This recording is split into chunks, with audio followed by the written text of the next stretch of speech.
Você é casada com um violinista sensacional que está ali. Pois é. Obrigado pelo CD, inclusive.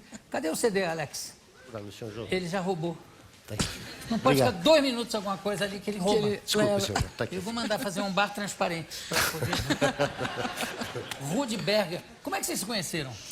Então, a minha ligação com a arte e a música é muito antiga, aí, desde a minha, acho que da minha infância. Como não Vocês se sou... conheceram na infância? Não, eu conheci a arte e a música desde pequena. E estava trabalhando na produção de um show de um amigo meu, que convidou o Toninho Horta, que convidou o Rudy Berger, e aí a gente se conheceu e está junto até hoje. Puxa, isso é uma violinada mesmo, né? Foi assim, O violino é um instrumento de sedução, não é? com certeza. Eu acho que é. E ele toca, ele é um virtuoso mesmo do violino, que não é fácil. Como foi a sua infância? Então, eu comecei também a me ligar à arte, né? Eu também sempre escrevi desde pequena, sempre desenhei, né? E sempre ouvi música. Minha família sempre ouvia música. Minha irmã é pianista, meu pai era médico, mas falava que se não fosse médico seria boêmio, mecânico. Então, eu cresci ouvindo música. Boêmio e mecânico? Eram os divertimentos, Temos os hobbies. Eu queria mostrar no telão uns trabalhos seus. Cadê? De artes plásticas, está aí no ponto. Aqui o que? São quadros? Não, essa foi uma instalação que eu fiz numa exposição ano passado, em 2010. Foi um grupo de artistas, amigas. Foi aonde? Foi em Goiânia, na Fundação Jaime Câmara. E foi uma conversa com 10 poetas, 10 escritores goianos. E a gente fez como que uma representação, né? A gente chamou a exposição de leituras visuais. De cada um dos 10. Então a gente sorteou os escritores e o escritor que saiu para mim foi um escritor que eu conhecia já há algum tempo, mas não conhecia um livro específico. E aí eu cheguei numa livraria e falei, você tem um livro de tal pessoa? Tenho. E aí comprei o livro e por acaso o livro falava sobre um xamã. Falando em xamã, tá bom, Vira, obrigado. Falando em xamã, você viu um desenho, era um anjo que tinha ali? Como é que pintou na sua juventude? Você tinha medo do escuro? Como é que é essa história? Não, é porque quando eu era pequena eu via muita coisa e não sabia o que era, né? Então eu tinha um pouco de medo de escuro. Mas via muita coisa aonde? Agora eu já fiquei com medo aqui. Via As muita pessoas coisa falam o quê? que não, eu via. Hoje eu sei que eu via sombras, né? E às vezes alguns elementais, alguns seres que naquela época eu não sabia o que eram. O que elementais você viu? Elementais Saci? são representações, né? Os elementais são seres ligados à natureza, né? Aos elementos da natureza. Então, Saci E o Saci é uma das representações de um dos elementais. E a mula sem cabeça? Também. Com estrela na testa? Também. Maravilhoso. Os elementais podem se apresentar da forma que eles quiserem, Faz né? o que quer. E para você se apresentavam desde criancinha, você menininha? Você de repente está lá no escuro, parece um saci, é isso? Não, exatamente. Então, é como se eu gente. estivesse vendo, por exemplo, no quarto da minha mãe tinha um armário de madeira enorme, e a madeira, todas as madeiras têm aqueles veios, né, de madeira e tal. Aí à noite eu às vezes ia dormir e ficava meio na sombra, né, naquela. Aí eu começava a olhar e começava a ver figuras, é como se eles saíssem de lá, né, assim. Então depois eu fui entender que eram elementais, mas quando você tem 4, 5, 6 anos, você se assusta com as coisas. Eu me assusto até hoje. Imagina se eu ver a madeira começar. Depois, com o tempo, eu fui aprendendo, né? Aí você vai perdendo medo. E já casada com seu marido, você viu alguma coisa que ele não tivesse visto? Não. Hein? Não. Você é engraçado, porque eu vejo que você fica um pouco acanhada de falar nesse assunto. Mas você é xamã, não é? O que faz o xamã, exatamente? A xamã ou o xamã, como é que é? Eu sou uma xamã. Eu trabalho com xamanismo matricial, né, que é um xamanismo, já uma adaptação do xamanismo universal, que o xamanismo é uma técnica de cura, né, dos povos nativos. Então, ele é visto como um xamanismo universal que está presente em todas as tradições religiosas, né, e todas as tradições nativas, os australianos, os nepaleses, os tibetanos, os nossos índios brasileiros, os nativos americanos. todos os rituais têm ligação de lugares diversos e diferentes, de repente tem. Isso foi muito interessante que os antropólogos já no final do século passado, né, e começo desse século, quer dizer, retrasado, né, que nós já estamos em 2000, já né? mudamos de século. Então, os antropólogos, quando começaram a pesquisar sobre isso, perceberam que as técnicas de cura, os rituais, a base, né, da cultura, do conhecimento xamânico é igual em todas as tradições, mesmo que os povos não se conheciam. Hoje a gente tem internet, né, mas naquela época não tinha. Então, a gente tem essa referência de que as técnicas de cura são as mesmas em todos os lugares. Né? E tem que tocar tambor. Algumas tradições trabalham com tambor. Você trabalha com tambor? Eu trabalho com o som do tambor. Tem um tambor aqui, por favor? O tambor da Isabel? Tem? Tá aí. Ah, tá aí. Esse tambor é um tambor modelo Lakota, que é uma tribo nativa americana, né?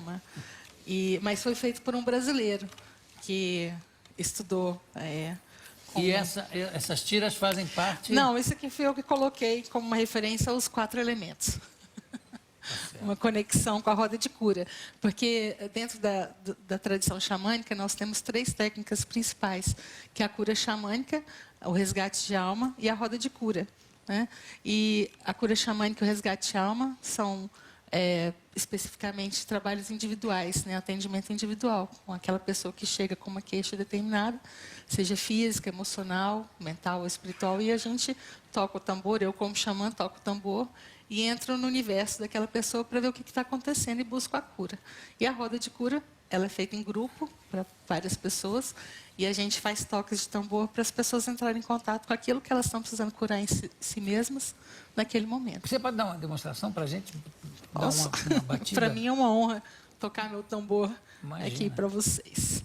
Então...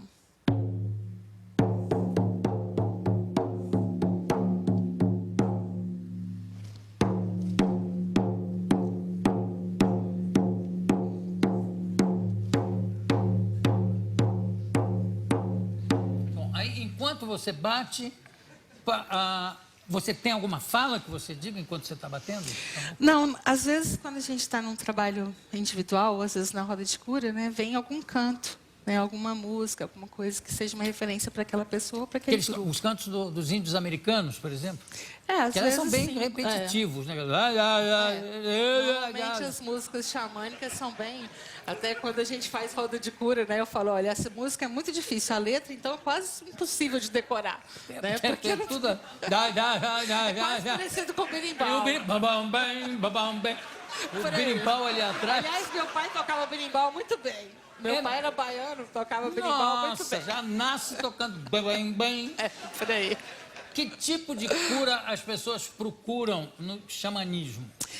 Normalmente as pessoas vão para o xamanismo por curiosidade, né? Ou quando elas buscam a cura é porque elas já foram... Só por curiosidade? Não. Foi alguma coisa. Quando elas buscam o xamanismo é porque elas já passaram por várias situações, né?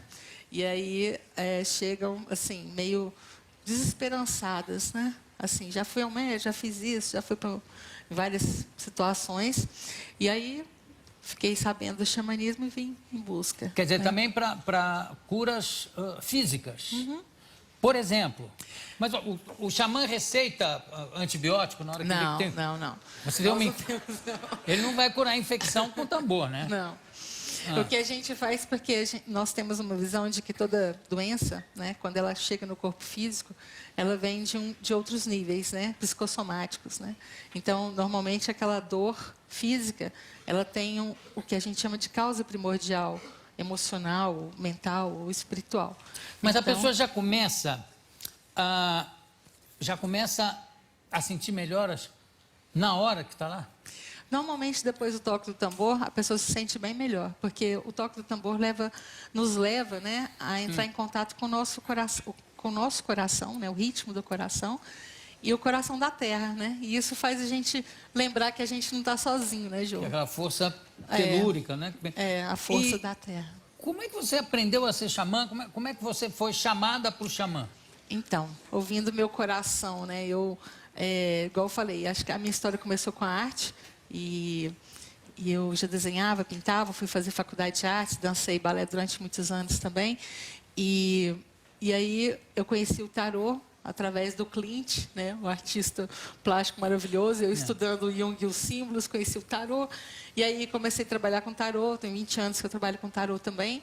E aí eu fui percebendo que só jogar tarô para as pessoas não resolve. Ajuda a você compreender um pouco o processo, mas cumprir a tarefa de casa é mais difícil, né? Aliás, eu preciso aproveitar que você está aqui.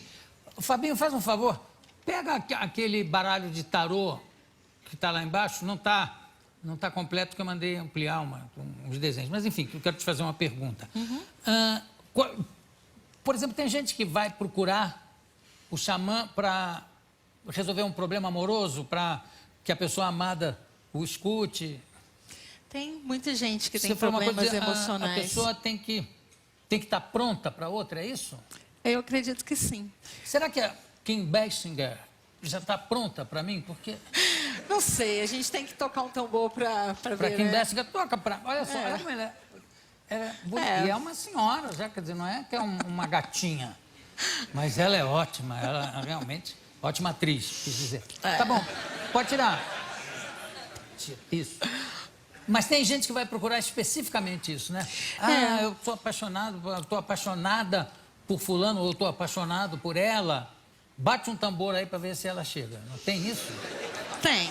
Algumas pessoas que têm problemas emocionais, mas essa história de traga seu amor de volta em 3 dias não existe, né? Não. Existe a gente estar pronto, né? E a gente descobrir o que impede a gente de se entregar a um relacionamento, né? Você tem uma história com o Steven Seagal, com o ator Steven Seagal. Uma longa história. Vocês já viram filmes do Steven Seagal? Que também é policial amador numa... Eu não sei qual é o estado que ele contribui com a força policial. E depois ele foi, sei lá, respondeu um processo de assédio sexual, mas parece que era mentira. De histórias aí. Enfim. Olha aí. O Steven Seagal, que aliás era um homem bonitão. Oi, Fabinho, você trouxe? Pode entregar aqui para mim? Você está ofegante porque você foi correndo? Vou deixar. O Steven Seagal é engraçado, porque ele era magro. Né? Aí engordou e nos filmes, então, ele aparece gordo e na hora que o dublê entra para dar os saltos, ele fica magro no ar. Aí cai gordo. Exato. Como é que foi a sua ligação com o Steven Seagal? Então, uma longa história, mas eu vou tentar resumir nessa questão do xamanismo. O Rudy sabe disso. Sabe de todas as histórias. Então, foi quando eu estava fazendo a minha formação em xamanismo, porque a gente faz uma formação, fiz 3 anos de formação na Unipaz em Brasília e 2 aqui em São Paulo, na Pagé. Brasília? Na Unipaz. E aí, durante a formação, a gente vai fazendo um contato que a gente fala de construir a nossa egrégora espiritual, nossos mentores e tal. E aí começou a aparecer essa figura nas minhas jornadas como um dos meus mestres, meus mentores, e eu nem sabia da existência dele aqui. E aí um dia uma amiga chegou com um filme lá em casa e eu vi e falei, ué, mas esse cara existe? E aí eu procurei saber. Enfim, fui parar lá nos Estados Unidos, fiz um curso com ele. E foi, sim, uma história bem interessante. Mas ele é xamã também? Ele é, hoje já no 9º Dan, né, em artes marciais, ele é mestre, ele é mestre em artes marciais e mestre dos mestres em medicina chinesa, né, e ele trabalha também numa linha de xamanismo com os índios americanos. Eu pedi aqui o tarô, porque é um tarô diferente, não sei se você já viu, que tem cartas que não estão aqui, então não adianta nada eu ter pedido. Que aqui é só o tarô normal. Os maiores e os menores. É uma coisa... exatamente. Mas eu acho que os maiores estão lá com o nosso artista gráfico, que é o Darlan, para fazer umas placas maiores. Mas é engraçado o seguinte, porque são totalmente diferentes. Cadê o Fabinho? Sumiu? Não adiantou. É totalmente diferente dos tarôs convencionais. Eu queria saber qual seria a equivalência. Talvez eu peça para depois... Fabinho, pede para ver se o Darlan pode emprestar as cartas, que no final, no último bloco, eu peço para ver se ela consegue me explicar do que se trata. Você ainda se corresponde com o Seagal? Não, a gente, assim, quando eu voltei, eu estive lá em 98, fiz o curso, e ele me convidou para ir para Los Angeles, para estudar com ele lá, mas eu tive que voltar para o Brasil e aí eu perdi contato a nível físico, assim, de correspondência. A gente continua os contatos. Mas e pessoalmente, é uma pessoa simpática? Muito, muito. Uma pessoa, assim, bem... super aberta. Foi de todos os cursos que eu já fiz com pessoas de vários lugares, ele termina de falar e convida as pessoas, fala, quem quiser falar comigo pode vir. E ele fala com um por um, assim, muito, muito disposto a ajudar, porque ele é considerado uma reencarnação de um lama tibetano, então ele é um homem sagrado no Tibete. Ele? E ele... Em Los Angeles, na casa dele, ele tem uma escola onde ele cuida das crianças também do Tibete, né? Os exilados do Tibete, essa história. Eu não sabia dessa reencarnação dele. Por isso que ele engordou, evidentemente. Imagina, um só. Bom, eu conversei com a Isabel Medeiros, conversei também, por tabela aqui, também gostei com o Rudy Berger. Você sabe que o meu sonho é conseguir aprender a tocar violino. Eu tenho um violino até que é uma peça rara, mas eu, infelizmente, eu desisti, porque é muito difícil de aprender, né? Mas eu guardo meu violino com muito carinho. Me irrita quando eu pego no instrumento, tanto que eu gosto dele. Isabel, muito obrigado pela sua presença. Obrigada. Daqui a pouco a gente volta.